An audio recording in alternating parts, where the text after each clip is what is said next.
Hello, everyone. Welcome to Marketing 459, Professional Selling and Sales Management. This is review for Exam 2. Review for Exam 2. Exam 2 will cover chapters 5 through 8. 5 through 8. Okay? Let's see what we have covered in those chapters and give you our guideline as to what to study, what to prepare, what to get to understand better and well, so you can get yourself ready for the test. Okay? In chapter 5, we talk about the recruiting and selecting salespersons. Be sure you're familiar with the job specification and qualification issues and what's included in the job specification, detailed specification, and why would the certain qualifications needed for sales jobs. Okay? Also keep in mind that personal prejudices might get in the way of selecting and hiring a good people. So we want to always be aware of that. Get rid of our personal prejudices. Make sure you hire the right person, the best candidate for the job. Right? Also, you keep in mind the key laws and regulations affecting a sales force. There are a whole bunch of regulations and laws pertaining to hiring certain type of people, certain type of candidates, and also discriminations, workplace discrimination, harassment, and all those kind of laws. Make sure you are familiar with that. Okay. We also started the workload analysis. Workload analysis.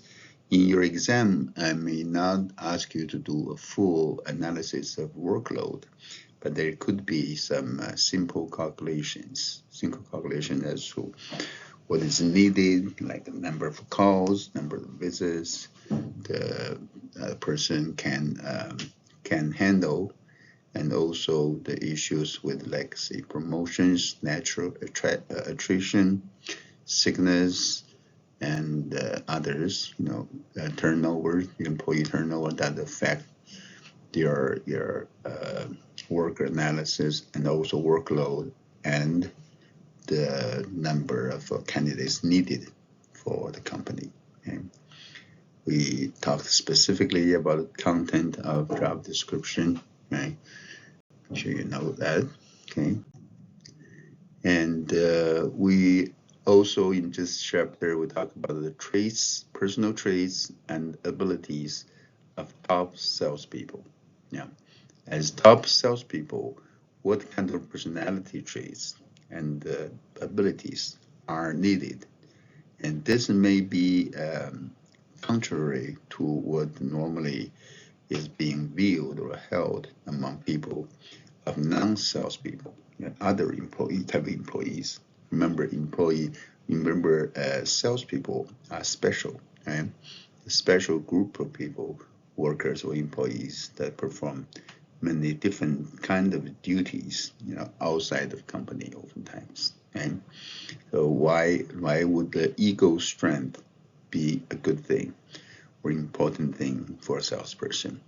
Whereas, with too much ego is not necessarily a good thing for someone working in the office or in the factory. Okay? Why is sense of urgency important in sales?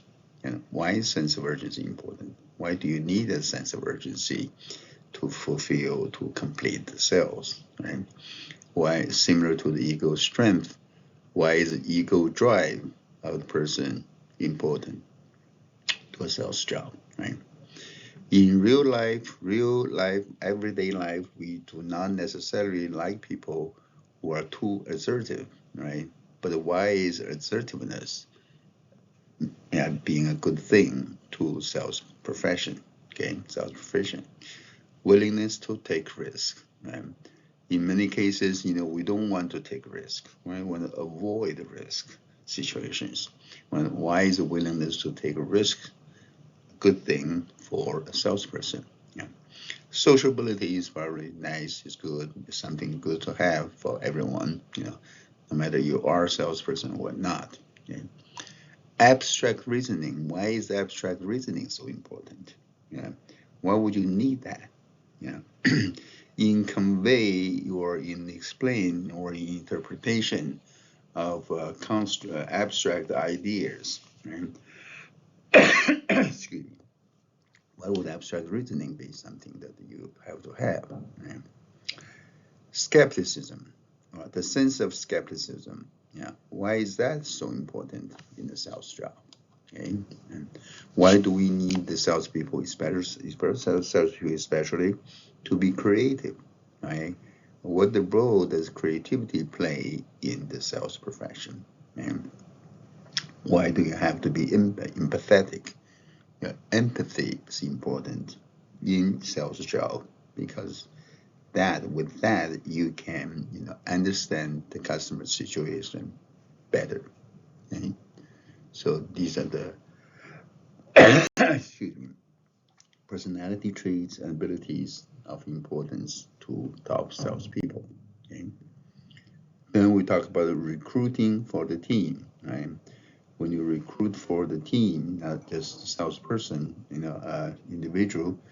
When you work for someone to be part of a whole team, you need to consider some additional qualification or personality traits, like being cooperative, trustworthy, empathetic, receptive, and also with leadership skills.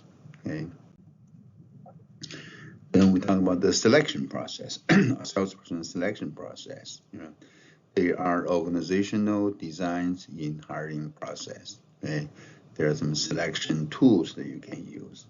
Selection tools you use. Yeah. What are the tools you have? Yeah. What are the tools that's at your hand for your disposal? Okay? To make sure you're familiar with all those selection tools. Okay? And effective interviewing, personal interviews, very important because a salesperson is a person-to-person business, and you have to deal with people. It's not like that you are working in front of a computer all day and just play your keyboard and look at your monitor. And salespeople have to deal with the person, deal with a real life person, right? So effective interviewing is very important in selecting sales candidates. And in interviewing sales candidates, potential salesperson, sales associate, the image issue is very important. Right? We all know that you do not have a second chance to give a first impression. Right? So first impression, image, excuse me, is important. And then we talked about the sales training programs. Right? Sales training programs, what are the objectives of sales training program? Okay? For self-management, okay? For enhancing productivity, right? For TO, turnover, you want to reduce turnover, right? When you want to increase, enhance employee morale, okay? Make them motivated, and higher more morale, okay? And to enhance their communication skills, okay? And to help them better facilitate maintain, enhance customer relations. Then we talk about who should train them. Who should be the one to train them? You can have line executives, you can have managers, supervisors. Okay? You can have outside consultant. You can have in-house trainers. Okay? What are the pros and cons of each of them? You should understand those. Okay, and then when to train them before or after, or right away or late, delay the training until sometime later. So the pros and the arguments for either, I want you to be familiar with those. Okay, that could be in your test. will be your test. Okay. Then we talk about the in the sales training programs. We use KSAs, right? There we talk about task, growth, opportunity, and the meta KSAs. What does KSA stand for? KSA stands for okay? Knowledge, skills, and abilities. Okay, what kind of knowledge, skills, and abilities are for the task, for the growth, right? And there's some myth, lots of myth about selling. Okay, myth about selling. Are people born salesperson? I mean, are salesperson born, or could be trained, or could be learned? Right? The skills. And being a good talkers is, what do you think about that? Okay. Also, the training effectiveness. We talk about that as well. Okay. The next chapter we talk about the motivation, motivating a salesperson. So how to motivate your sales force, right? Sales force motivation. We talk about what motivates people. Okay, people are motivated because they want to do certain things consistently, persistently, with the intensity to achieve certain goals, right? Just to satisfy their needs. But what about other people's needs? What kind of needs do we have as human beings? Okay? There's a Maslow's hierarchy of needs.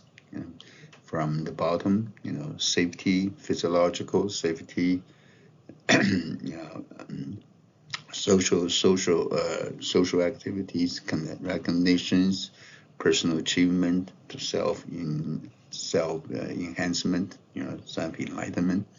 So make sure you know all those level of needs and the managerial actions associated with those needs that you as salespersons, sales manager can do to help your employees, help your salespeople to satisfy their needs, then able to move your company's sales force forward. Okay.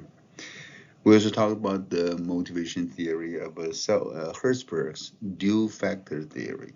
Due factor theory. There's a hygiene factor. There's a motivational factor. Yeah. What's in the hygiene factor? Okay. Why is the hygiene factor not enough to motivate? Okay. What is the motivational factor in Hertzberg's theory? Okay. Then we talk about the career stages.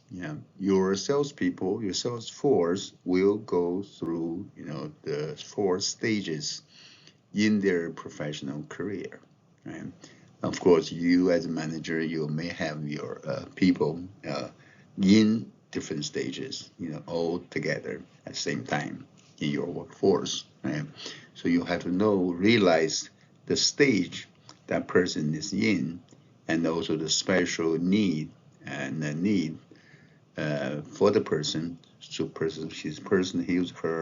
his or her personal growth and his special personal need, and what you can do to better align their personal aspiration, needs, and goals with the company's development and goals. Okay. The stages are exploration, establishment, maintenance, and disengagement. Very beginning exploration period. What do they need want to what they do? What do they need to want to do? Okay, what's the top priority? Okay, in the establishment, what's the most important? Okay, and in the maintenance stage, what are they good at? What are they good at? Okay. What do they need at that time? And disengagement is upon or near retirement, but they still have needs, right? What kind of needs? How can you utilize their special skills and experience in maybe in helping with the rest of your sales force or training new sales force, etc. Okay, the career stages. Then we talk about the using sales contest wisely. Use sales contest wisely to boost their morale, enhance productivity, to gain more sales in your division or your department. Okay. Then we talk about the causes of plateauing. Right. A person's professional career, will reach a plateau eventually. Okay, we have plateau. Yeah. But what are the causes of plateauing? Okay, and how do you deal with that? How do you use that to best motivate your people and to encourage them to do well, and also in taking into consideration their own personal issues and matters that are affecting them.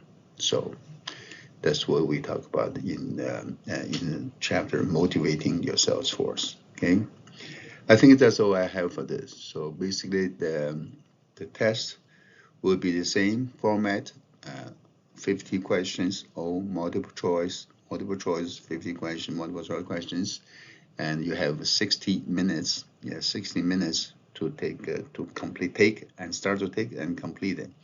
It has to be done within 60 minutes. Once the time is up, the program will close down and it will submit your answers.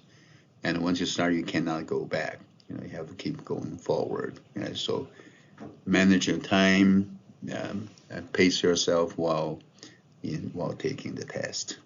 Okay, and that's all I have for this exam 2 review. Okay, I wish you good luck. Okay, pay attention to the time that the test is open. Goodbye.